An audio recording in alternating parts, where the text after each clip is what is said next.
Ya, jumpa kembali bersama saya untuk yang kesekian kalinya. Pagi ini kita mendapatkan sebuah televisi Sharp Aquos 32 inci dengan tipe seperti ini ya. Dengan tipe LC32SA 4101. Nah, televisi ini datang ke tempat saya dengan gejala mati total. Menurut informasi si pemilik bahwa televisi ini mati kemungkinan besar disebabkan oleh sambaran petir, tepatnya mungkin imbas dari radiasi petir, karena kalau kena petir beneran mestinya TV ini mati hancur. Instalasi jaringan listrik mestinya akan terbakar. Jadi rata-rata kasus seperti ini disebabkan oleh radiasi petir yang mungkin jaraknya agak dekat dengan pemukiman yang pemilik TV ini. Langsung saja kita akan mencobanya dengan mencolokkan ke listrik. Nah, harusnya indikator akan menunjukkan gejala. Jika TV ini normal, indikator akan menyala. Di sini sama sekali tidak melihat adanya tanda-tanda kehidupan. Jadi langsung saja kita akan bongkar. Biasanya televisi yang mengalami problema seperti ini rata-rata ada pada bagian rangkaian PSU unit atau power supply. Jadi langsung saja kita akan bongkar dan nanti kita akan lanjutkan kembali video ini. Dan oke, ini dia untuk penampakan dalam dari televisi ini. Ya. Ternyata untuk bagian PSU-nya kita bisa melihat sendiri bahwasanya ini sudah dilakukan modifikasi pada bagian PSU-nya. Berarti TV ini pernah mengalami rusak juga sebelumnya. Nah, kemudian barusan sudah saya cek ini untuk fuse-nya ini dia normal. Tegangan di elko primer ini juga sudah ada. Berarti ada kemungkinan besar bahwa permasalahan ini ada di masalah bagian modul gacun yang dipasang ini.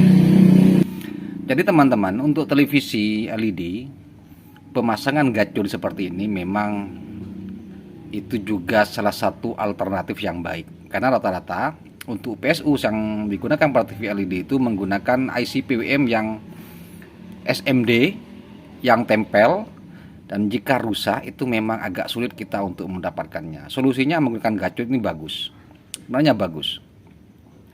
Kalau yang 3 kabel itu tidak saya rekomendasikan. Kalau 5 gacun seperti ini kualitasnya sama, bahkan menurut saya itu lebih bagus kadang-kadang daripada menggunakan IC SMD bawaannya. Oh ya teman-teman, untuk informasi saja, mungkin ini bagi pemula yang membongkar televisi atau yang masih belajar, teman-teman harus memperhatikan jika televisi sudah dinyalakan, pernah dinyalakan atau dicolokkan ke stop kontak, baik televisinya itu nyala atau tidak menyala, jangan serta-merta teman-teman meraba bagian PSU ini, karena rata-rata meskipun colokan yang listrik sudah kita lepas, PSU atau mesin mainboardnya ini, mainboard PSU-nya ini masih menyisakan tegangan arus di bagian primer.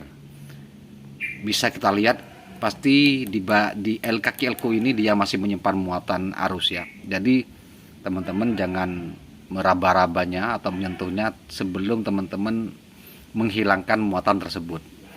Salah satu cara menghilangkannya dengan mudah ya, bisa menggunakan bohlam, kita pasang bohlam, atau teman-teman menggunakan logam seperti ini kemudian kita konsetkan. Nah, seperti ini. Nah, seperti itu teman-teman. Itu cukup besar dan cukup mengagetkan ya, jika tidak kita buang dulu. Seperti itu. Nah, sekarang untuk PSU-nya sudah saya lepas dan saya bawa ke ruangan yang berbeda. Di sini kita akan kerjakan di meja saya. Bisa kita lihat teman-teman,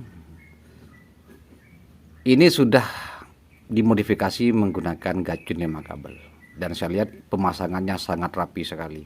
Jadi teman-teman kalau mau memasang gacun seperti ini harus dilakukan dengan serapi mungkin, dengan posisi bagian MOSFET atau IC pada gacunnya itu terkoneksi dengan HS bawaan dari modul PSU-nya seperti ini misalnya ya.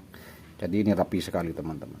Nah, jadi kita akan lepas gacunnya, kemudian kita akan langsung saja mengganti karena tadi saya sudah mengukur di sini ya. Saat dinyalakan di sini terukur 300 volt, kemudian fuse-nya ini dia tidak putus, otomatis tidak ada tersangka lain terkecuali ya gacun ini karena tidak ada komponen aktif lagi di sini. Hanya gacun ini saja yang menjadi komponen vital pada PSU ini. Kita lepas dulu. Oke, ini sudah terlepas. Wow, benar saja teman-teman. Ini gacunnya terbakar. Sudah pecah ya. Jadi fix gacunnya ini rusak. Kita tinggal cek saja otokopler ini, dikhawatirkan dia short ya. Jadi teman-teman tinggal mengukur. Nah, setelah penggantian otokopler, jadi otokoplernya ini tipenya PC817, kita ganti dengan nomor yang sama. Nah, ini sudah terpasang. Sekarang kita tinggal siapkan satu buah gacun sebagai penggantinya. Nah, di sini sudah saya buatkan. Jadi teman-teman, pertama ini harus dicatat dulu untuk pin-pin kakinya ini ya teman-teman. Jadi mungkin bisa dicatat di sini. Di sini ada 5 kabel. Yang pertama ini dia warna hijau, biru ya. Ini nanti tersambung ke tegangan utama 300 volt. Jadi teman-teman bisa memasangnya di jalur elko positif. Untuk yang kaki warna biru. Kemudian kaki putih ini, kabel putih ini dia terhubung ke pin 4 otokopler. Jadi di sini teman-teman. Bisa dilihat. Pin 4 sini ya. Ini bisa dicatat. Merah ini dia terhubung, kita carikan sumber VCC sebesar 10 sampai 13 volt sebagai trigger tegangan pada rangkaian IC-nya ini. Jadi pin merah ini kita sambung nanti ke tegangan 13 volt. Nanti akan saya tunjukkan. Sedangkan hitam ini dia ground dan kuning ke drain MOSFET. Nah, pertama kita mulai dari yang warna hijau. Langsung saja kita akan cari jalur positif dari elko ini. Elko utama ini teman-teman. Elko utama di sini bisa kita lihat. Nah, di sini teman-teman.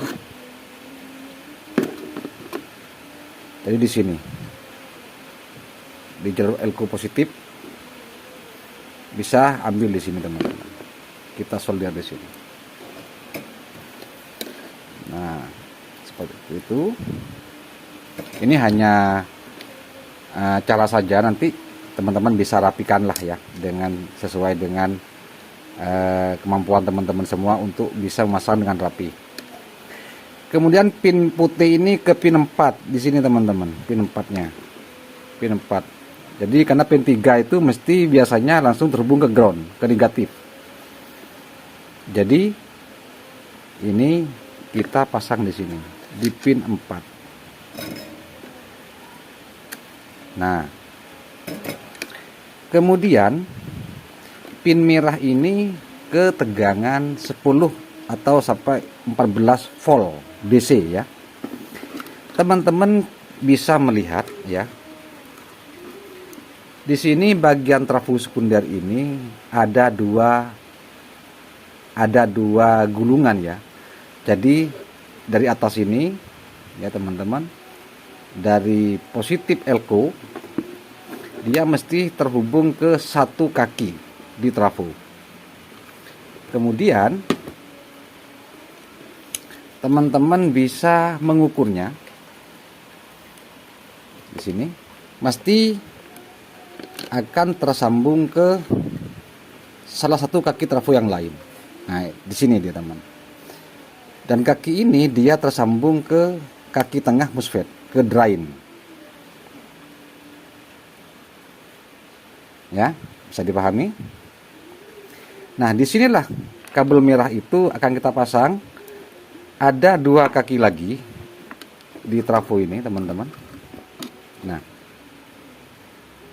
jika ini bagian ke primer, disinilah kakinya, dan kita lihat di sini ada sebuah resistor, ada 1 diode. Nah, ini menggunakan diode SMD, ada yang menggunakan diode biasa, yang mana dia akan terhubung ke elko biasanya, teman-teman. Ya, ke elko. Nah, ini dia elko-nya. Jadi elko positif ini dia mesti tersambung ke anoda dari elko ini, dari diode ini. Nah, itu dia. Disinilah kita akan pasang kabel merah. Jadi intinya kabel merah ini akan tersambung ke auxiliary dari trafo ini, sekunder. Semoga bisa dipahami, teman-teman, ya. Atau mungkin mudahnya teman-teman lihat saja, kalau ada elko, kaki positifnya itu kita lihat jalurnya, mesti biasanya dia akan tersambung ke diode, dan diode itu akan tersambung ke trafo. Nah, disitulah kita pasang. Jadi kita pasang di sini. Nah, di sini saja. Kita pasang di sini dulu sebagai percobaan saja di kaki elko. Sedangkan kabel hitam ini ke ground. Langsung saja kita sambung ke kaki ground, nah, ke negatif elko utama. Cari jalur terdekat. Nah, seperti itu ya. Sedangkan kuning ini dia akan tersambung ke drain MOSFET, kaki yang tengah, atau ke trafo sambungan dari yang pin trafo yang menuju ke elko primer, positif primer. Jadi di sini kita sambung aja langsung ke kaki tengah. Nah, ini sudah selesai dan kita akan langsung saja coba ya, teman-teman, ya. Nah, seperti ini. Kemudian kita apunya kita ganti di skala 10 volt saja. Kemudian kaki probe negatif kita pasang ke ground. Kita pasang di sini. Nah, dan kita nyalakan. Tidak perlu ragu-ragu, teman-teman, ya. Nah, seperti itu. Ini sudah dinyalakan. Kita lepas saja dulu sebentar. Kita cek takut ada suhu panas pada gacunnya, dan ini tidak ada suhu panas. Kita nyalakan lagi dan kita akan ukur langsung di diodenya. Nah, ini dia. Ini skala 10 volt kita naikkan ke 50 volt dan kita akan ukur. Nah, dia sekitar 12 volt, teman-teman. Untuk memastikannya kita pakai AVO digital. Nah, sebelum lalu kita pantau suhu MOSFET, dia aman, sama sekali tidak panas. Nah, kita ukur di sini. Nah, 12,1. Ini normal, teman-teman. Jadi saya kira ini insya Allah dia normal. Nanti kalau sudah kita pasang ke mainboardnya, kita tinggal merapikannya. Gacun ini kita rapikan, ya. Kita pasang casingnya seperti bawaannya, dan kita tes ke mainboardnya seperti itu. Dan sekarang ini sudah jadi, sudah saya pasang modulnya seperti ini, teman-teman. Nah, seperti ini. Kalau sudah dipahami jalur-jalurnya, teman-teman tinggal modifikasi saja serapi mungkin seperti ini. Jadi kita akan coba nyalakan. Ini saya nyalakan seperti ini ya, teman-teman. Kemudian kita akan ukur outputnya dengan cara, nah, seperti ini. Nah, di sini dia terukur 12,1. Ini udah normal. Langsung kita akan pasang pada unit TV-nya. Sebelumnya kita kasih hilangkan dulu untuk sisa. Nah, menggunakan bohlam atau disortkan sama saja. dan kita akan memasangnya. Dan sekarang kita akan langsung saja, sudah terpasang untuk PSU-nya seperti ini. Kita akan langsung nyalakan televisinya. Tek. Nah, indikator sudah menyala dan backlight sudah menyala. Kita intip saja, dan TV pun menyala dengan normal seperti itu. Jadi mungkin ini akan saya coba pastikan untuk gambar dengan menggunakan input video dari DVD. Nah, seperti itu gambarnya teman-teman. Jadi televisi betul-betul normal, senormal-normalnya, karena untuk layarnya pun ini masih bagus sekali. Jadi untuk kerusakan, permasalahan dari televisi ini sudah clear ya. Kerusakan terjadi disebabkan oleh PSU unitnya ini teman-teman, dan sudah kita perbaiki dengan memasang gacun 5 kabel yang baru, dan televisi sudah normal kembali. Jadi saya kira itu aja untuk video kali ini. Mudah-mudahan ini bermanfaat untuk teman-teman semua, terutama yang pemula-pemula, cara memperbaiki televisi yang mudah bisa dipahami ya. Semoga ini bermanfaat, dan kita akan bertemu kembali di video-video selanjutnya. Sampai jumpa.